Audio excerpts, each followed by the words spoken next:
The unsurpassed, penetrating, and perfect truth is seldom met with. Even in 100,000 myriad kalpas, now we can see and hear it.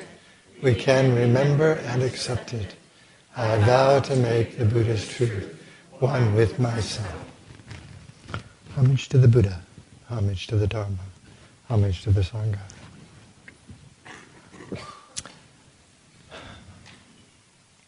Great Master Dogen talked about to study Buddhism is to study the self.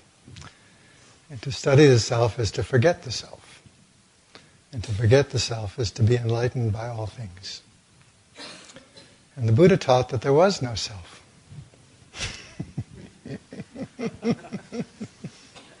That's something we have to remember. There are three marks of existence. He talked about impermanence and suffering and the fact that there is no permanent, unchanging self. It's more helpful to think of the self as a verb rather than as a noun. Because he was talking about, in contrast to the Hindu practice of thinking there was a self that went from life to life. And there isn't a self that goes from life to life. The self is our concept of who I am. And it's really basically a delusion. But we have to see it, and see it as a delusion before we can let go of it. And you don't ever get rid of it completely, but you learn to change your relationship to it, which is a very different thing.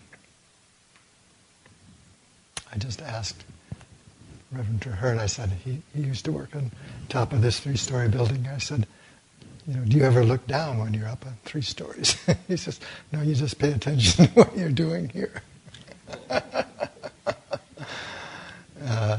And that's a really good teaching for understanding when self arises, how to let go of it.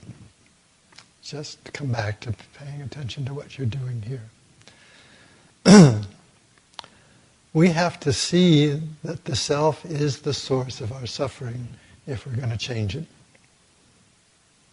Because until we can see that we create the suffering out of the conditions that we're in that create, from which we create suffering, the conditions are not the source of the suffering. It's how we react to those conditions that causes the suffering. And when we can see that we're creating the suffering, then we can do something about it. It actually frees us to change how it is that we deal with those difficult situations. I've been moved lately by Thich Nhat Hanh's looking at the Chinese characters that create patience. And it's the heart-mind, the character for the heart-mind, the ship and 3 drums. And above that is a sharp knife. And he says, if you can open your heart wide enough to hold those difficult things, nobody gets hurt. And so we have to see when we're up against something that we don't want, or don't like, or is unsatisfactory in some ways. We've got to see that we have this choice to open our heart to that. It's not the situation that's the problem. The problem is how I react to that situation. So if I react out of greed or anger or fear, there isn't any room for this infinite compassion. And we have to see that we create that suffering because we have habits, conditioned habits. And it's those habits that condition our reactions. And we have to see how we react out of it in a certain way, and that we have a choice to change that. One of the stories that has been very helpful to me recently is the story of Yakuzan. And Yakuzan was a disciple of Sekito, and he'd been studying with him for a number of years. And I think Sekito finally got fed up and said, go talk to Baso. So he sends Yakuzan to go talk to Baso.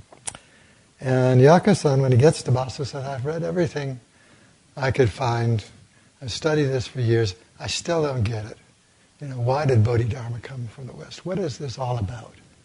And Vasa has this little grin on his face. I can just see him pouncing on Yakuza. He said, sometimes I blink the eyes and raise the eyebrows of old Shakyamuni, and sometimes I do not. Sometimes this is good to do, and sometimes it's not. He said, what do you think? Throws it back onto Yakuza. Yakuza has a major opening at this point. And he said, when I was at Sekito's temple, I was like a mosquito trying to bite an iron bowl. He was trying to get something. He wanted the blood from this big iron bowl. Well, what he had to see and what Baso was teaching him is that in order to see the Buddha nature in other things, you have to see it with the Buddha nature. All of us have the Buddha nature. Everything that exists is a manifestation of the Buddha nature. We usually filter that through this idea of a self, and so we decide we like some things and don't like other things, and some things are good and some things are bad. But when we do that, we're not seeing through the eyes of the Buddha. And Baso was telling Yakusan that he could change the way he looked at things. He could see the Buddha nature in things. But he had to change how it is he looked at things. He had to get the self out of the way in order to do that.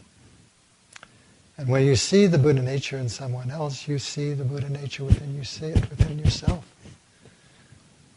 Because it's not something you're going to get, it's something you have to learn to act from. You have to learn to act out of compassion. You have to learn to act out of kindness and wisdom. And when you do that, the people that you act to in that way respond. Because when you treat someone as the Buddha, they respond as the Buddha. Reverend Master Jiu was fantastic about this. She expected us to start acting like a Buddha. And occasionally we did. Much to our own surprise.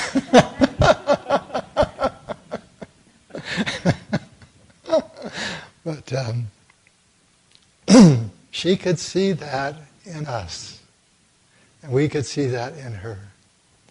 And that's what made it possible to have this place exist today. And it was her vision to create a monastery where people could do that. And it is our vision to see the Buddha nature within ourselves and find it within others. And it's there all the time. It's just that we have to be able to look through the eyes of the Buddha in order to see that. And what he was talking about was that in the Hindu practice at the time, there was supposed to be a self that goes from life to life. And he said, no, it's just all conditions that produce this present moment. And as things change, the present moment changes, the conditions change, the person changes. You're not the same person you were at 2 years old or 10 years old. For me, even at 60 years old or 70 years old. And you're growing and changing all the time. And the more you change your habits, you actually transform your DNA actually as well. But the meditation that we do is there to help us show ourselves where the self exists. Because we have to stop there and sit and look at a wall. And whatever comes up is yourself. Your likes, your dislikes, your distractions, your greeds, your angers, fears, your happy thoughts, your joyful thoughts, your whatever, all of those things. And what you have to learn to do is not get rid of them, but change your relationship to them. So instead of yakking away and getting all involved in the yakking away, why don't you just listen? In the Shurangama Sutra, the Buddha is trying to help Ananda, who's gotten himself into a bit of trouble. And he has 25 arhants and bodhisattvas describe how they got enlightenment. And then he asks Manjushri, which is the best for Ananda and the people in the Dharma ending age? And Manjushri says, well, it's what Avalokiteshvara was describing, listening to silence, which is basically what we do in our meditation. But instead of listening to the yakking, we can just listen. Well, maybe there's nothing there to listen to, just listen. Enjoy that moment when there's nothing there to listen to. Master Jisho said the freeway out here is a really good metaphor for our meditation, because the cars are going back and forth there, and here we're sitting. Half the time we can hear them, half the time we don't bother. But they're going all the time, and we don't have to go set up a roadblock, nor do we have to get run over by a passing truck. But that's what we're doing all the time with our minds. We're creating roadblocks, or creating distractions, or getting run over by our emotions. But until we can see that we are creating this dissatisfaction because there's something about the reality I'm dealing with that I don't like, or isn't quite right, or isn't perfect, or the weather isn't warm enough, or isn't cold enough, or too much of this or too little of that. And we have to see that we've created this habit of being dissatisfied with stuff. And that all acceptance is the key to the gateless gate. It's just right there. We don't have to worry about the conditions. We just have to open our hearts to them. And that opening is found in this willingness to be patient, to be there in the midst of very difficult situations and let the self dissolve. It doesn't have to get upset. It doesn't have to change the circumstances. It just has to change our response to them. And that opening of the heart is something that we have to create a habit of doing. And the meditation itself is this opening of the heart. It's the sitting there and do nothing. She got a bumper sticker once. Says, don't just do something, sit there. And we come from a country of doers where you have to be doing something. You've got to be thinking about something. And what we have to see is that if you're meditating, the more you meditate, the more you open your heart to see things differently. And that willingness to open your heart changes your relationship to those things in the past. So you might feel badly about something you did when you were a kid or when you were younger or whatever. And in meditation, you're just letting those things go. You don't have to hold on to them. But you have to let go of them. The judgment that we create about ourselves is the thing that keeps us from learning. Because if you judge yourself, then that's the end of the adventure. You've already gotten to bad person or good person or whatever the person. But you don't go any further into learning from that. So the judgments keep us from seeing what it is that I need to learn from the situation. And there are all sorts of things that bother us. I get bothered by people micromanaging everything. Having to do everything exactly just like that. Well, there may be 1,000 other ways of doing just like that. And that's one of the things that Master Jisho did was to assume that we could figure this out. I remember one of her chief juniors, who was a monk from England, when he became chief junior, he said, I had to figure out what she was doing. He had to learn how to meditate. He had to see that she was just being still and responding from that intuitive sense of the heart. And he did it really, really well. I was very impressed because he really learned, he just figured out. It's like your cats and your dogs. They figure out what you're doing inside. And very often do things just the way you don't want them. just to see whether I can get him to react. Our kids do this too. But putting yourself in the position of another person is what sympathy is all about. And the four wisdoms are tenderness, generosity, benevolence, and sympathy. And these are the things that help open the heart. Just paying attention in mindfulness, that's an act of generosity. You're giving your attention. And when you're up on a 3-story roof, you just pay attention to up here. Rather than look down and see how far you have to fall. But the problem is that we like our emotions, we like our fears, we like our greeds, we like our angers. And as long as we're enjoying our suffering, we're not going to get rid of it. One of our master's monks asked her one day, said, "Why am I still so angry?"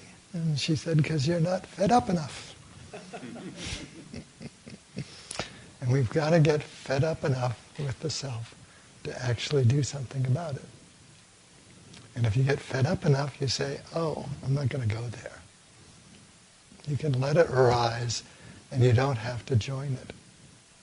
You have to see that it's fundamentally empty. Those fears, angers, doubts, worries, they're just empty. They have no substance until we act on them. And then we give them substance and create the karmic consequences. But the fact that they go through our minds is just what they do. Somebody has to feel these things. And our willingness to feel them is like, that's how karma gets cleansed. Is that we're just karmic washing machines. If you let go of the self, then what are you doing here? You're just being a karmic washing machine.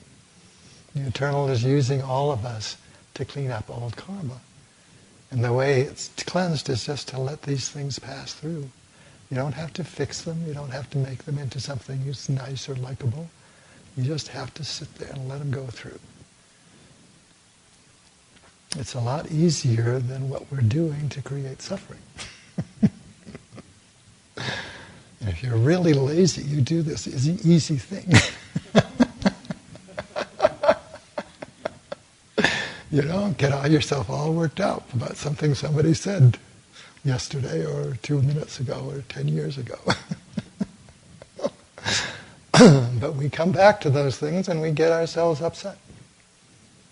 And we have to see that that's just the choice we're making, and we can let them go. In our meditation every day, just whatever comes up, let it go. Just keep the pipe open on both ends. And that pipe is actually connected to the Eternal. And if we keep that heart open, we don't create suffering. But we have to learn to do this, and this meditation is the key to training yourself on how to do this. Because if you can train yourself to be still, there's a place within us that is undisturbed no matter how difficult the situation. But we have to train ourselves to come back to it. It's there. We can all find it. Everybody's listened to it or you wouldn't be here. And you have to train yourself to continue to listen to it under all the circumstances and take those difficult things and learn from them. They're only difficult because of ignorance. There's something I don't know. And our ability to learn from those circumstances is being offered to us. So we have to step through that door to the unknown. Be there, not being comfortable, not knowing what's going to happen, and be there with that. Open your heart to that. The first talk I ever heard River Master give was about this. One of the things was about this German commandant in World War II who, he was an SS officer and he had a camp in southern Germany. And his job was to mete out punishment for people convicted of espionage. And he had 2 doors behind his desk and they were both painted black. And he says, "This one is the firing squad. I can't tell you what this one is, but you get your choice." And she said, this is Buddhist practice. This is Zen training. It's the door to the unknown. And he wasn't tried as a war criminal because he had a car with its engine running, willing to take anybody to the Swiss border who would choose that door. And it was actually a compassionate act. Because this is the offering that is being made to us every time we experience suffering. Can you go through the door to the unknown? Can you be there with that uncomfortable or difficult situation and open your heart? Can you meditate in that situation?